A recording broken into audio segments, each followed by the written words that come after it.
Okay, so last we left off with Mrs. Frisby and the rats of NIMH. Mrs. Frisby and Jeremy had gone to see the owl, and the owl was about to give Mrs. Frisby some advice. Chapter 8, Go to the Rats.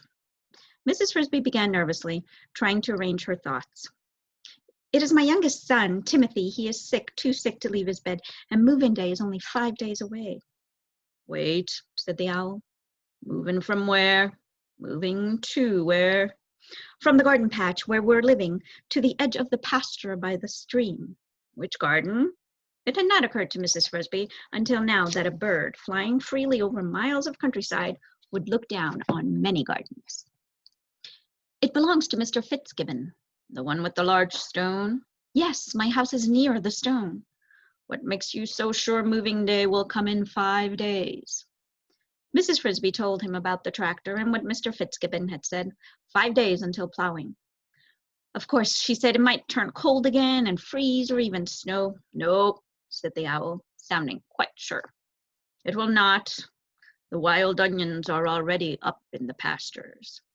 He asked her then what kind of house she had and exactly where it was in relation to the big stone. Apparently, he knew the place well. But the more she talked to him, the more Mrs. Frisby became convinced that he would produce no solution to her problem. It had been foolish of her to think he could. Foolish of her to come at all. Because she thought there really was no solution. Because she thought there really was no solution. At last she fell silent, and the owl asked no more questions. Finally, he said, lying where it does, your house will inevitably be turned up by the plow and probably broken to bits in the process. There is no feasible way to prevent this. My only advice to you is this. If you stay in the house, you will surely be crushed and killed, all of you. Therefore, it is better to take your chances with moving. Wrap your son Timothy up as warmly as you can, help him as much as possible on the journey, and hope for warm weather on moving day. That way you are at least sure to save yourself and the other children. The owl paused, turned away from her, and looked again at the entrance to his hollow.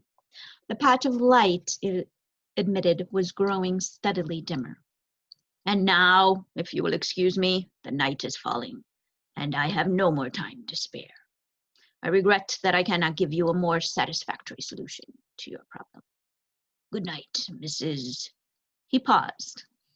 I don't believe you told me your name. Mrs. Frisby, said the poor mouse, spoke with a sob in her throat, for the owl had said exactly what she feared he would. And she had no real hope for Timothy. The owl had said, in effect, either Timothy alone must die, or they must all die together. Even if moving days should be extraordinarily warm, the nights were sure to be frosty, and that would be the end of him.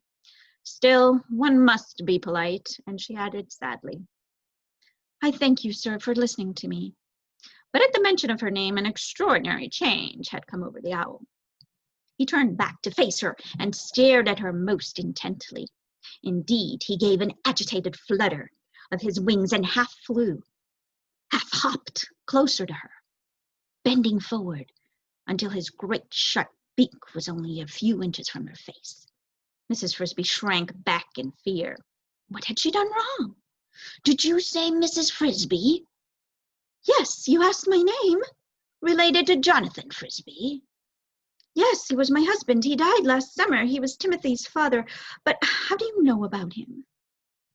That is not important, said the owl, drawing back a little, looking at her in a new way, almost as if with deference.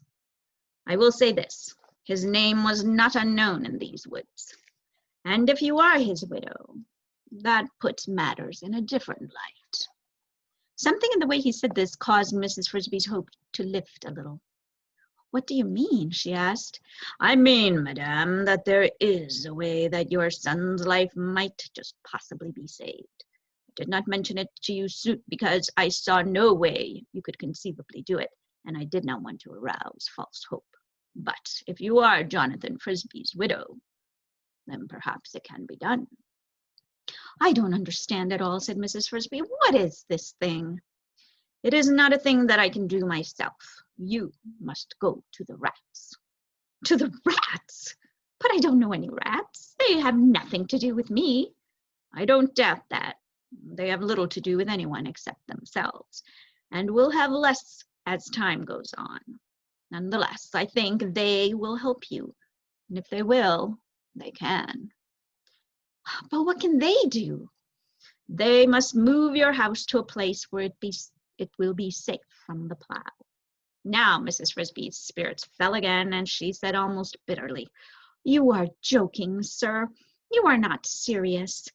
No rat could move my house. It is far too heavy, much too big. The rats on Mr. Fitzgibbon's farm have things, ways, that you know nothing about. They are not like the rest of us.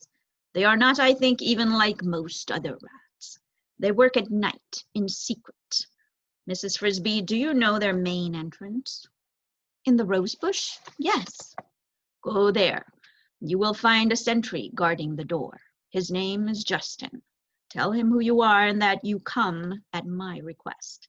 Tell him that you want to see a rat named Nicodemus. I think they will let you in, though they may insist on swearing you to secrecy. If they should ask, you must, of course, use your own judgment, but my advice would be to do as they ask." Mrs. Frisby was close to complete bewilderment. "Secrecy," she said. "Secrecy about what?" "That I cannot reveal. I, too, have agreed to it. Also, there is much I do not know, though I have given advice on certain aspects of their problems and projects." "Well," said Mrs. Frisby, "I don't understand it all, but if it will save Timothy, I will try to do what you ask." "Tell them," added the owl, "that I suggest moving the house into the lee of the stone. Remember that, the lee of the stone. Also, do not forget the names, Justin and Nicodemus." "Justin, Nicodemus, lee of the stone," repeated Mrs. Frisby. "I will remember." She was now so entirely puzzled that she did not think to ask what the phrase meant. Presumably, the rats would know. And here's a picture of the owl talking to Mrs. Frisby. And the artist, by the way, is Zena Bernstein, in case we haven't mentioned her name yet. "And Mrs. Frisby," said the owl, moving again toward the entrance to the hollow, "please understand, I was an admirer of your late husband, though I never met him in person. I wish you well. I hope your son's life can be saved. You see, I can understand your particular need, for I face a similar situation." "You," said Mrs. Frisby, "but you have no moving day." "I have lived in this tree, in this same hollow," the owl said, "for more years than anyone can remember. But now, when the wind blows hard in winter and rocks the forest, I sit here in the dark, and from deep down in the bole, down near the roots, I hear a new sound. It is the sound of strands of wood, creaking in the cold and snapping one by one. The limbs are falling, the tree is old, and it is dying. Yet I cannot bring myself, after so many years, to leave, to find a new home, move into it, perhaps to fight for it. I, too, have grown old.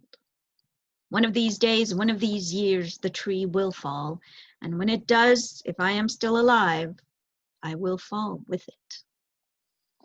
With this sad prediction, the owl stepped through the doorway, spread his great wings, and was gone, soaring silently downward into the shadowy woods beneath.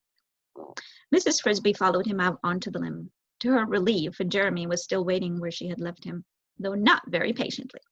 "We must hurry," he said. "It's almost dark. I'm not supposed to be out so late." Mrs. Frisby, who had the same feeling, climbed on his back, much less afraid now, for two reasons. First, she was getting used to air travel, and second, since the woods below them were dark, she could no longer see how far off the ground they were. "He talked to you for a long time," said Jeremy as they flew. "Did he tell you anything that will help?" "I don't know," said Mrs. Frisby. Since the owl had brought up the matter of secrecy, and had in fact been secretive himself, she was not sure just how much she should tell Jeremy. "Why don't you know?" I mean, he told me some things, but I don't know whether they'll help or not. She decided to counter with a question of her own. What does in the lee mean? Jeremy, being like all birds knowledgeable about winds, knew the answer to that. It means the calm side, the side the wind doesn't blow from. When there's a strong wind, you fly up to the barn from the lee so you don't get bashed into the wall. My father taught me that. I see, said Mrs. Frisby, and she became more puzzled than ever. What had the wind to do with it? He told me, she said finally, deciding it could do no harm, to go and see the rats. The rats, Jeremy was startled, but they don't have anything to do with us. I know, but he thought they might help. What could they do? He thought they might move my whole house. But how could they do it? I can't even imagine. Oh, I don't doubt that they could, said Jeremy. Everyone knows, at least all the birds know, that the rats can do anything. They're up to something, nobody is quite sure what. For one thing, they're building themselves a new house, way back in the woods, over the mountains. They've even made quite a big clearing near it. I'd show you, but it's dark now. They used to carry food like the rest of us, but now we see them with other things, pieces of metal and bits of machinery, and things I can't even recognize. They take them into their rose bush, and what happens to them, I don't know, but the owl knows more than most. I expect he's had some dealings with them. Just the same, I've never heard of their helping anybody but themselves. Neither have I, but I'm going to ask them anyway. There isn't anyone else to ask. By the time they reached the garden, it had gone almost completely dark, and Jeremy could not linger. Good night, Jeremy, said Mrs. Frisby, feeling almost affectionate toward the crow. Thank you for taking me and for waiting to bring me back. You're welcome, said Jeremy. If you need me again, just ask. After all, if it weren't for you, I wouldn't be here. And he flew off into the darkness, the last crow to get home that night. And that is the end of chapter 8.